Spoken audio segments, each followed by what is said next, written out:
Vergonhoso desempenho da Juventus. Os fãs não viam tal selvageria há exatamente 57 anos. Harry Kane está se transferindo para o Manchester United, que, aliás, arrancou um ponto do Arsenal. Ou melhor, o Arsenal não conseguiu superar os Red Devils. A briga mais feroz e dura da temporada ocorrida diretamente no campo de futebol. Sensação no jogo do Atlético de Madrid e uma história interessante do passado de Messi que nos ilumina um lado inesperado do argentino. As notícias de hoje são muito quentes, então provavelmente prepare seus likes reais e vamos começar.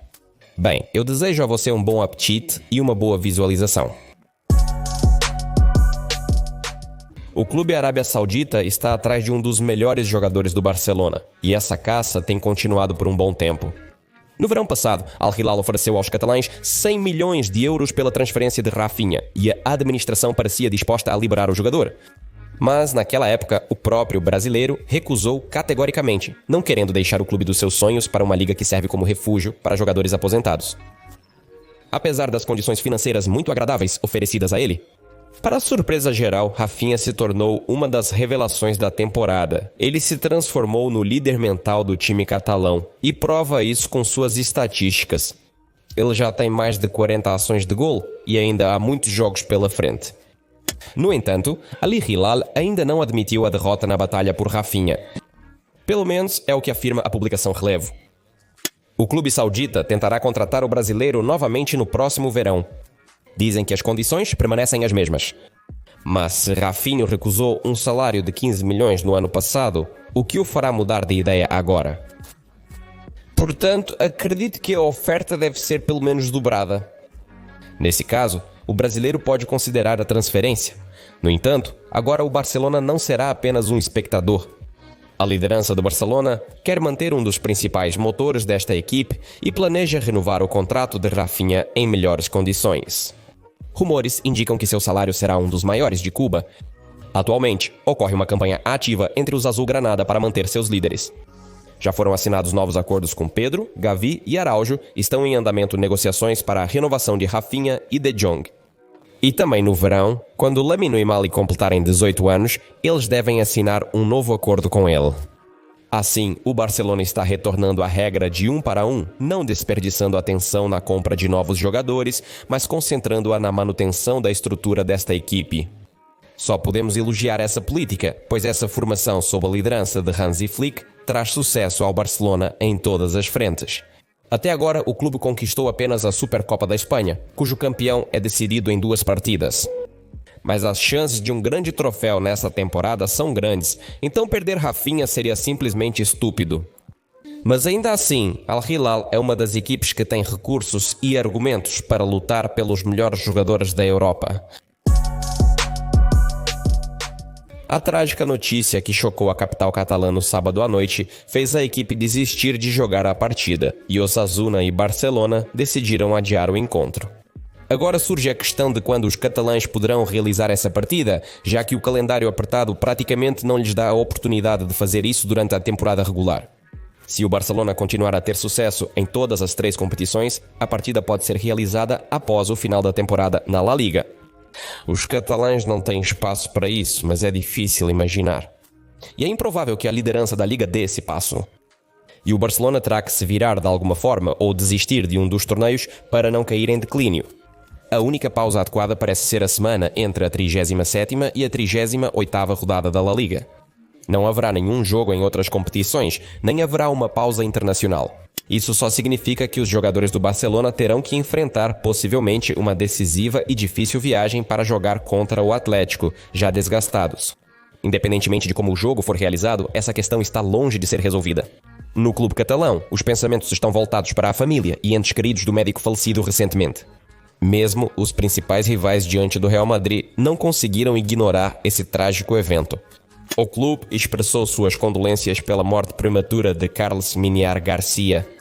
O Real Madrid, seu presidente e diretoria lamentam profundamente o falecimento do médico do Barcelona, Carles Miniar Garcia. O Real Madrid expressa suas condolências e apoio à família, colegas de equipe, Barcelona e entes queridos. Descansa em paz. Mbappé também não ficou de fora, sendo um dos primeiros madrilenhos a reagir às tristes notícias de Barcelona. Ele expressou suas condolências pela morte de Garcia. No episódio de ontem do Futebol Dose, eu disse que ele tinha apenas 40 anos. Desculpe pela desinformação, essas eram informações erradas. De acordo com os dados verificados, Carlos Miñar Garcia tinha 54 anos. Mas esse fato, de forma alguma, torna o que aconteceu menos triste. Lionel Messi ganhou uma reputação de ser um homem modesto e benevolente, que é estranho aos escândalos. Contudo, mesmo as lendas têm seus momentos sombrios. Se nos clubes ele raramente entra em confronto, na seleção argentina de vez em quando acontecem incidentes que fazem você se perguntar: Léo é realmente tão inofensivo? Lembre-se do jogo contra a Holanda na Copa do Mundo de 2014, onde Messi inesperadamente mostrou agressão em relação ao respeitado homem do futebol mundial, Louis van Gaal. Sua frase lendária "Vá para o inferno, Bob", dirigida a Wout Weghorst, tornou-se um hit e também levantou questões. Agora fica claro que Léo também tem relações tensas com seus colegas de equipe. Leandro Paredes revelou que não falou com Messi por 3 meses devido a uma frase dita durante uma partida do FC Barcelona. Parecia ser uma coisa pequena, mas as consequências foram sérias. Eu disse algo para um colega de equipe, mas Messi pensou que era sobre ele. Depois do jogo, tentei me explicar, escrevi para ele várias vezes, mas ele simplesmente me ignorou. Não conversamos por 3 meses, foi horrível, admitiu Paredes. O jogador até temia que por causa disso não fosse para a Copa do Mundo. Afinal, a palavra de Messi na seleção é lei, e se ele descarta alguém, é improvável que a equipe técnica vá contra ele. Apenas 3 meses depois, quando Paredes voltou à seleção, o gelo derreteu. Messi amigavelmente se aproximou dele e o conflito desapareceu. No final, eles não apenas se tornaram amigos novamente, eles conquistaram juntos o ouro do campeonato mundial. Mas este caso confirma mais uma vez que até mesmo os grandes têm momentos em que as emoções tomam conta. Embora, se você está constantemente sob tal pressão social, isso não é surpreendente. Você nem pode ir ao banheiro sem irritantes flashes de câmera. Que paz é essa? A Juventus continua a busca por reforços antes da janela de transferências de verão. É claro que o clube pretende mudar a situação e corrigir os erros dos últimos anos. Ontem, Ederson foi muito mencionado na imprensa por seu talento, mas o brasileiro é requisitado e provavelmente será levado por um clube mais ambicioso. Contudo, os turinenses possuem um plano alternativo, também intrigante. E estão negociando uma troca significativa que pode ajudar 2 jogadores a se redescobrirem. No verão passado, fez um grande investimento no centro do campo, pagando uma grande soma por Douglas Luiz do Aston Villa. Esperava-se que o brasileiro se tornasse peça-chave na defesa, mas a mudança foi um fracasso. Luiz se deparou com lesões, não conseguiu se firmar na equipe e acabou perdendo a motivação. Ele agora considera seriamente retornar para a Inglaterra, onde as coisas estavam muito melhores para ele.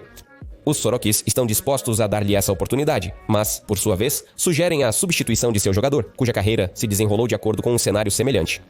Em Milão, Sandro Tonali era considerado um dos meio-campistas mais promissores da Itália, mas após sua mudança para Newcastle, sua carreira despencou drasticamente. No início foi muito difícil, a adaptação foi difícil, depois veio o escândalo. Tonali foi pego em apostas de futebol, o que levou a uma longa desqualificação. Quando ele voltou, já não parecia o mesmo jogador. Na Itália, ele poderia marcar 10 pontos por temporada no sistema de gol mais passe, mas na Inglaterra, sua eficácia caiu drasticamente. E agora, fica claro que ambos os jogadores não conseguiram se adaptar ao novo ambiente. Mas eles serão capazes de reiniciar suas carreiras se voltarem às condições habituais? É precisamente nisso que reside o sentido de uma possível troca. Ventus e Newcastle estão considerando uma opção na qual Tonali retornará à Série A e Douglas Luiz tentará se estabelecer na Premier League novamente. À primeira vista, o negócio parece lógico e benéfico para ambas as partes. No entanto, há um detalhe: a vida pessoal de Douglas Luiz. A falta de entusiasmo da sua namorada com a mudança para a Inglaterra pode se tornar um grande obstáculo para a transferência. De qualquer forma, esta é uma das trocas mais desejadas do verão atual, que pode devolver a ambos os jogadores a sua antiga forma. A questão é apenas quem se beneficiará mais com este negócio, a Juventus ou o Newcastle United. Os fãs nas arquibancadas vaiaram o Real Madrid e os torcedores nas redes sociais pediram que Carlo Ancelotti fosse afastado. E isso aconteceu após a vitória sobre o Raio Vallecano. Então, o que causou essa reação negativa? Vamos descobrir. Madrid começou este jogo muito animado. Era visível que os jogadores queriam fazer um gol rápido, mas o adversário não estava disposto a facilitar as coisas, e eles mantiveram a defesa, mas apenas até um certo ponto. No meio do primeiro tempo, Vallecas deu uma brecha que foi aproveitada pelos atacantes do Real. Foram justamente Kylian Mbappé e Vinícius Júnior, os jogadores que decidiram a partida contra o Atlético. Agora, eles são os principais heróis do time. Ambos os gols foram marcados graças aos esforços desses dois. Primeiro, o francês acelerou e entrou rapidamente em campo, fazendo um giro suave a curta distância. Depois, o brasileiro driblou metade da defesa do Raio e atirou quase do mesmo ponto que Mbappé. Ambos os golpes foram eficazes. O clube real obteve uma vantagem confortável que lhe garantiu 3 pontos, mas nunca é fácil contra o Raio. Mesmo com problemas de pessoal, esta equipe está pronta para enfrentar qualquer adversário. No fim da partida, Raio recuperou a bola após forte chute do meia e Lunin não conseguiu defender. E a intriga voltou no jogo. Raio sentiu o gosto do sangue e parecia que as equipes dariam um espetáculo de golos no segundo tempo, como foi na primeira metade. Mas Carlo Ancelotti tomou uma decisão inesperada, mas provavelmente ilógica. Ele deu a iniciativa aos jogadores do Raio e pediu aos seus subordinados para recuarem, para que o adversário não pudesse aproveitar a vantagem dos ataques rápidos. Porque é uma jogada lógica quando a vantagem no placar é apenas de 2-1. Tudo se resume ao próximo jogo contra o Atlético na Liga dos Campeões. Não faz sentido forçar quando o resultado te satisfaz. Ryan não estava preparado para a iniciativa passar para ele e não sabia como lidar com o poder. Como o placar final mostrou, Ancelotti tomou uma decisão saudável. Ele economizou energia e o Madrid ganhou 3 pontos. Os fãs não aprovaram esse futebol passivo. Assim que o árbitro sinalizou o fim do jogo, eles vaiaram os jogadores que estavam saindo. Nos comentários da notícia, fãs espanhóis pediam a demissão de Ancelotti, demonstrando insatisfação. Mas neste episódio específico discordo deles. Em certos momentos, é importante ser pragmático para evitar consequências indesejadas motivadas pela paixão. Raya teria gostado de jogar nos cursos de encontro, ele estava acostumado a jogar em segundo lugar, mas Carlo Ancelotti agiu sabiamente e privou o convidado dessa oportunidade. A partida entre Atlético e Getafe foi realmente dramática. Mas se você ligou aos 75 minutos, não perdeu nada. Até esse momento, as equipes não haviam criado nada. Juntos, eles acumularam apenas, imagine, 0 inteiros e 1/10. E o encontro parecia um espetáculo sonolento, mas o final virou tudo de cabeça para baixo. O pênalti de Getafe foi o primeiro momento explosivo e uma das decisões mais controversas do torneio. A bola realmente atingiu a mão do defensor, mas depois de ricochetear do próprio goleiro. Aparentemente não estava indo para o gol. Atualmente tais incidentes não são considerados pênaltis. Até mesmo o portal autoritário não viu uma violação aqui. Mas isso não confundiu o árbitro. Ele apontou para o ponto e Sorlot calmamente chutou. Porém, o gol não foi suficiente para a equipe conquistar ao menos um ponto. Logo, os matraqueiros se tornaram minoria. Anjo Correa recebeu um cartão vermelho direto por uma falta dura, atingindo o adversário com os cravos na canela. Bem, então começou o circo formal. Enquanto era levado para as arquibancadas, o argentino expressava em voz alta sua opinião sobre o árbitro principal. Foram proferidas palavras obscenas, incluindo menções à mãe do juiz, e tudo isso foi registrado no protocolo. Correa enfrenta agora uma punição severa, talvez mais dura que as sanções contra Jude Bellingham, cujas palavras ainda permitem diferentes interpretações. O argentino perdeu a cabeça, o comitê disciplinar não terá piedade. É provável que ele não jogue mais nesta temporada. A expulsão foi um sinal para o Rita Comanda, que percebeu que era agora ou nunca e lançou todas as suas forças no ataque à Fortaleza. No final, Mauro Rambari marcou um duplo em apenas 5 minutos e trouxe uma vitória sensacional para sua equipe. O Atlético está desperdiçando pontos cruciais, ameaçando suas chances de título. Sim, a diferença para o Barcelona é de apenas 1 ponto, mas o jogo do Atlético não parece de uma equipe capaz de lutar pelo ouro.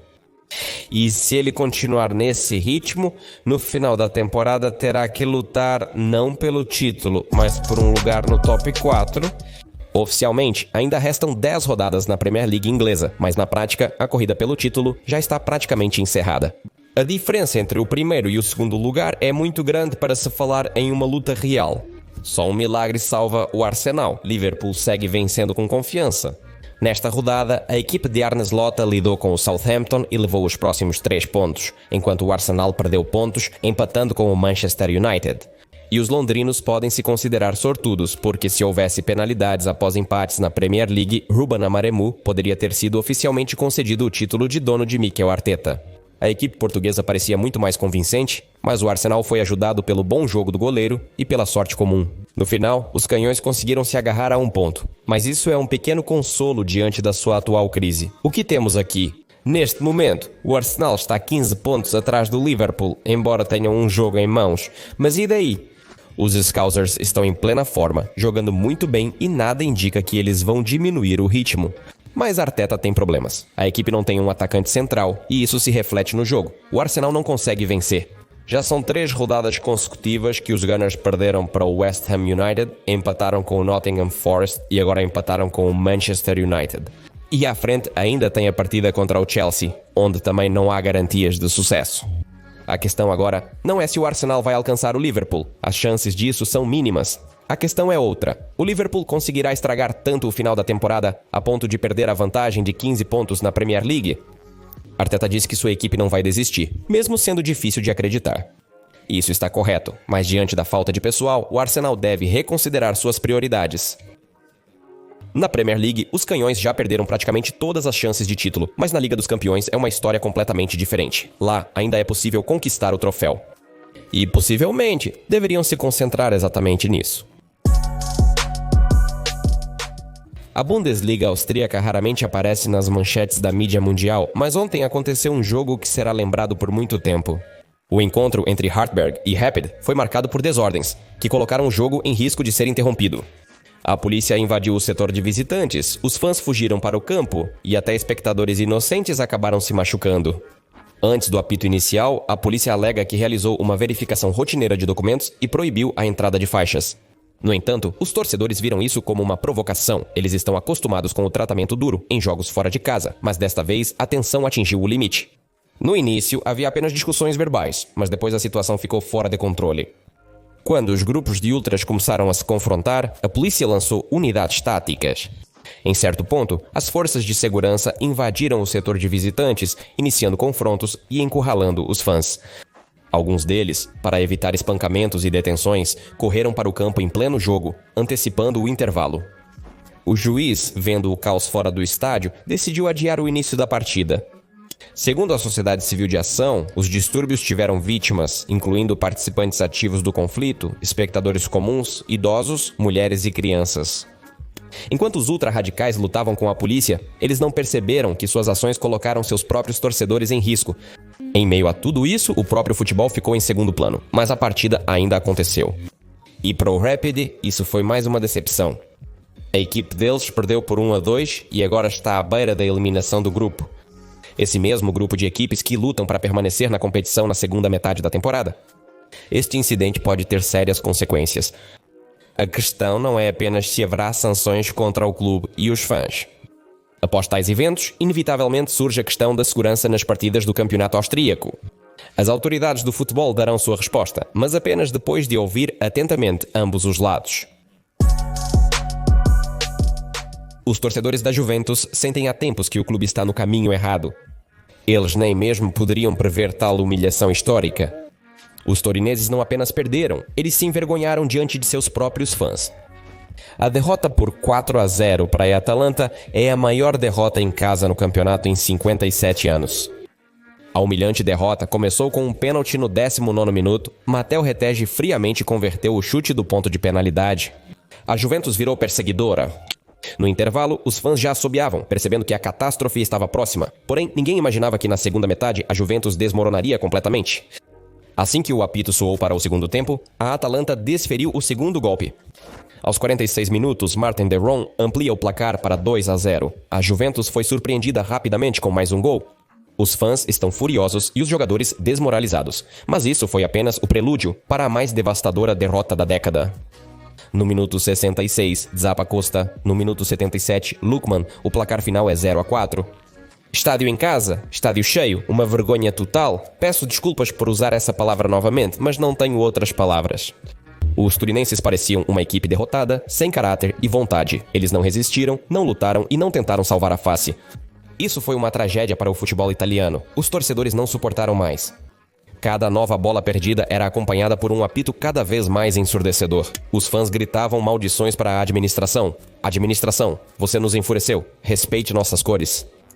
Enquanto a equipe estava a caminho de uma derrota histórica, o estádio esvaziou, o apito final e o último acorde de vergonha. Os torcedores, que até recentemente acreditavam na derrota, deixaram as arquibancadas em silêncio. Os que ficaram expressaram profunda decepção com a equipe. A Juventus estabeleceu um novo recorde negativo que durou 57 anos, mas a questão principal é que isso já é passado. Ou alguém ainda pode cair mais baixo. Você pode conferir a revisão histórica da queda da Juventus em nosso canal de TV. O link está na descrição e nos comentários fixados.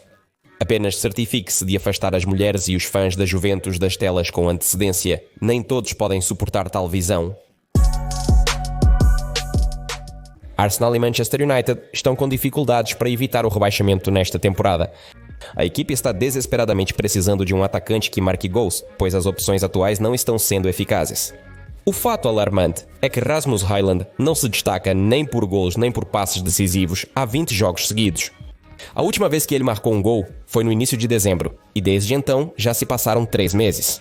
Sem qualquer contribuição para o ataque, o United apostou alto em Højlund, mas em vez de progredir, ele só tem decepcionado. Uma longa série sem golos, um jogo fraco e a falta de confiança podem levar a que Højlund esteja na lista de vendas no verão. Ao contrário da temporada ruim de Højlund, Joshua Zirkzee parece melhor, apesar de suas estatísticas também não serem ideais. Segundo as informações, a direção do Manchester United está satisfeita com o trabalho do holandês, apesar dos resultados medianos. Nessa temporada, ele obteve apenas 8 ações efetivas, sendo a última contra o Real Sociedad recentemente. O nível atual não condiz com as ambições do United, que buscará um novo atacante no mercado de verão. Os nomes dos candidatos já são conhecidos: Harry Kane da Baviera, Victor Osimhen de Nápoles e Victor Gyökeres do Sporting. Cada um tem seus pontos fortes, porém, considerando as últimas notícias, o interesse em Gyökeres pode crescer ainda mais. Segundo insiders, Švéd comunicou à direção do Sporting sua vontade de sair do clube neste verão. Se Ruben Marima não for demitido até aquele momento, Gyökeres pode muito bem se juntar ao seu treinador em Manchester. No entanto, a opção mais lógica continua sendo Harry Kane. O inglês tem uma cláusula de rescisão acessível de 65 milhões de euros. Além disso, ele tem uma motivação pessoal que o deixa faminto por golos. Kane está tentando escrever seu nome na história do futebol inglês, tornando-se o melhor artilheiro da história da Premier League. Como você sabe, este recorde tem sido mantido pela lenda Alan Shearer por 2 décadas. Mas o único homem que pode alcançá-lo está marcando gols na Bundesliga agora. Mas finalmente ele vai pegar seu tão esperado troféu com os muniquenses e quebrar a maldição de Harry Bestroffen. Por hoje é só. Valeu por assistir e se inscrever no canal. Meu nome é Kirill Cast e essa foi a sua dose diária de futebol. Paz para sua casa e rende, amigos.